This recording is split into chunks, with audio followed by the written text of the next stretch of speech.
India में अगर हम फाइनेंस बिजनेस की बात करें, लेंडिंग बिजनेस की बात करें, तो दो बहुत फेमस बिजनेस एंटिटीज हैं। एक है निधि कंपनी और एक है नॉन बैंकिंग फाइनेंशियल कंपनी। तो ये इन दोनों कंपनीज के थ्रू जो है फाइनेंस का बिजनेस इंडिया में किया जा सकता है और ये दोनों की दोनों एंटिटीज ही काफ़ी फेमस है बिजनेस करने के लिए फाइनेंस का।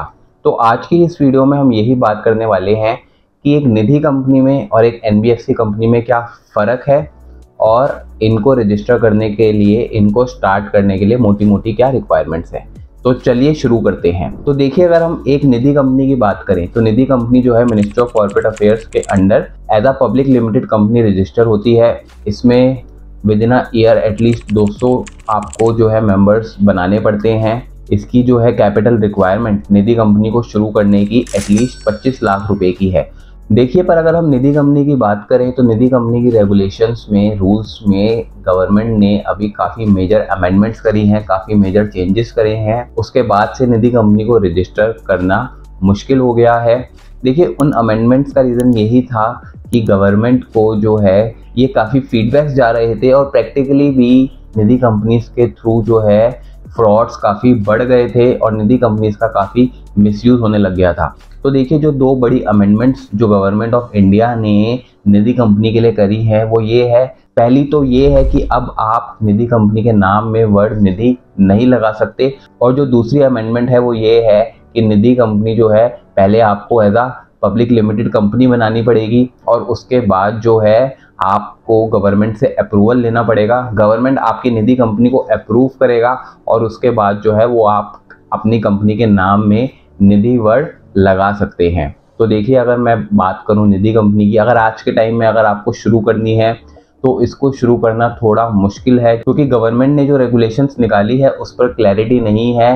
रेगुलेशंस को थोड़ा कॉम्प्लेक्स कर दिया गया है और अभी रिसेंटली हमने भी जो अपने क्लाइंट्स के लिए निधि कंपनी के नेम अप्रूवल्स वगैरह फाइल किए थे वो कोई भी अप्रूव नहीं हुआ है। तो देखिए, अगर आज के टाइम में मैं निधि कंपनी बनाने की बात करूं तो सबसे पहला प्रोसेस तो ये होगा कि आपको पब्लिक लिमिटेड कंपनी रजिस्टर करनी पड़ेगी at least 25 lakh rupees paid up capital से, क्योंकि एज पर निधि रजिस्ट्रेशन रूल्स, निधि कंपनी रूल्स, आप 10 लाख से कंपनी तो बना सकते हैं पर विद इन अ 1 ईयर आपको जो है नेट वर्थ कंपनी की 20 लाख रुपए करनी पड़ती है। तो मोटा मोटा मैंने इसलिए बोला कि 20 से 25 लाख रुपए की आपको कैपिटल चाहिए ही चाहिए होगी। दूसरी रिक्वायरमेंट ये है कि निधि कंपनी जब आपकी एक बार बन जाएगी तो उसके बाद आपको मिनिमम 200 मेंबर्स को इकट्ठा करना पड़ेगा और उसके बाद जब आपकी कंपनी बनेगी, जिस फाइनेंशियल ईयर में वो कंपनी बन रही है, उसके बाद एक फॉर्म फाइल होगा, NDH-4 फॉर्म हम बोलते हैं इसको, ये काफ़ी फेमस फॉर्म है निधि कंपनीज के लिए। उसके बाद ये फॉर्म ROC को फाइल किया जाएगा,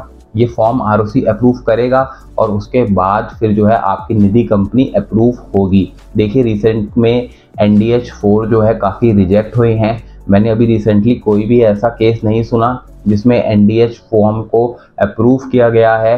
तो देखिए, इसी वजह से मैंने बोला कि निधि कंपनी को थोड़ा डिफ़िकल्ट कर दिया गया है बनाना और इसकी रेगुलेशंस जो अपडेट करी है उस पर भी अभी कुछ खास क्लैरिफिकेशन नहीं है। तो देखिए, अगर आप निधि कंपनी बनाना चाहते हैं तो आपको उसको सबसे पहले as a public limited company बनाना पड़ेगा। कंपनी के नाम में आप कुछ भी निधि या फाइनेंस जैसा कुछ नहीं डाल सकते। उसके बाद आपको उसमें एटलीस्ट 25 लाख की कैपिटल डालनी पड़ेगी और उसके बाद आपको मिनिमम 200 मेंबर्स करने पड़ेंगे विद इन अ ईयर और उसके बाद लास्ट में एक NDH-4 फॉर्म फाइल होगा। विद इन 120 डेज आपको ये फॉर्म फाइल करना होता है from the closure of financial year, जिस फाइनेंशियल ईयर में आपकी कंपनी रजिस्टर हुई है। और उसके बाद जो है ROC इस फॉर्म को अप्रूव करेगा सब कुछ चेक करने के बाद और उसके बाद आप as a Nidhi company business कर सकते हैं। तो चलिए अब बात करते हैं जो दूसरी फेमस बिजनेस एंटिटी है जिसको हम बोलते हैं नॉन बैंकिंग फाइनेंस कंपनी। देखिए, अगर इंडिया में लीगल तरीके से फाइनेंस का धंधा करना है, बिजनेस करना है तो वो तो नॉन बैंकिंग फाइनेंस कंपनी के अंडर ही किया जा सकता है। देखिए, नॉन बैंकिंग फाइनेंस कंपनी को रजिस्टर करने के लिए रिक्वायरमेंट्स थोड़ी ऑब्वियसली स्ट्रिंजेंट है क्योंकि एज पर गवर्नमेंट, और अगर आप देखेंगे भी तो फाइनेंस जो होता है, देखिए लोग बहुत मिसयूज़ करते हैं। अगर आप देखेंगे कि इंडिया में जो है एक फॉर्मल फाइनेंस है और एक इनफॉर्मल फाइनेंस है।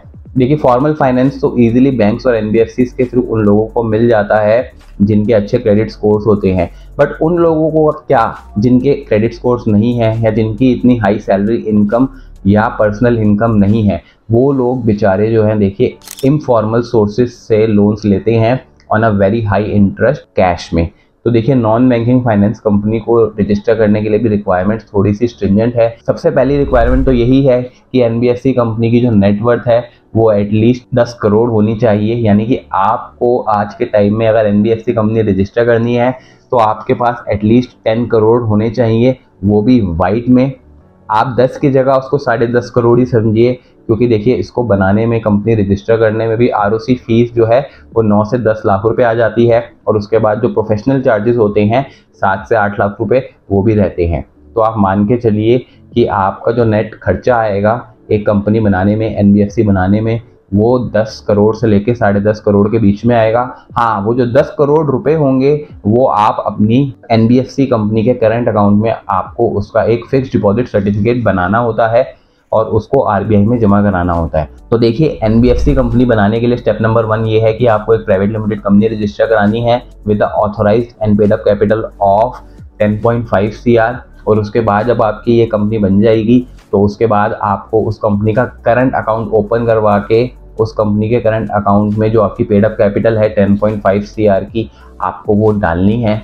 उसके बाद जो है उसके अगेंस्ट आपको अपने बैंक से एक नो लियन सर्टिफिकेट लेना है, और उसके बाद आरबीआई के पास एक ऑनलाइन एप्लीकेशन फाइल होती है जिसमें उस कंपनी की सारी details, constitutional documents, business plan etcetera लगता है, और उस एप्लीकेशन की फिजिकल कॉपी भी आरबीआई मुंबई में फाइल होती है। उसके बाद आरबीआई उस एप्लीकेशन को एग्जामिन करता है, जो भी प्रमोटर्स होते हैं उनके बैकग्राउंड्स को चेक किया जाता है, क्या वो एक अच्छे कैरेक्टर के लोग हैं या नहीं, उनकी फाइनेंशियल वर्थ कैसी है, उनकी क्रेडिट हिस्ट्री तक को चेक किया जाता है कि क्या उनकी क्रेडिट हिस्ट्री में कोई एनपीए तो नहीं है या उन्होंने कोई डिफ़ॉल्ट तो नहीं किया।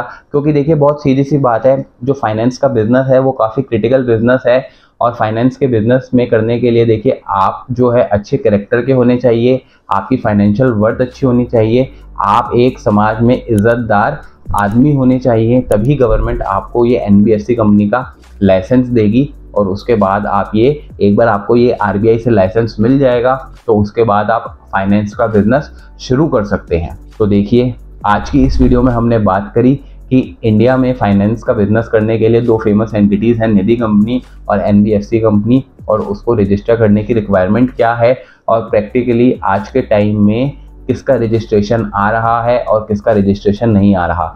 आपको ये वीडियो अच्छी लगी तो वीडियो को लाइक और चैनल को सब्सक्राइब करना मत भूलिएगा। अगर आपके मन में कोई भी क्वेश्चंस हैं या फिर आपके कुछ ऐसे सवाल हैं जिनका आप जवाब सुनना चाहते हैं तो आप कमेंट कर भी नीचे पूछ सकते हैं मुझसे, नहीं तो नीचे दिए गए लिंक पर क्लिक कर आप हमारे डेडिकेटेड बिजनेस कंसल्टेंट से भी कनेक्ट कर सकते हैं। नेक्स्ट वीडियो तक के लिए bye bye and take care.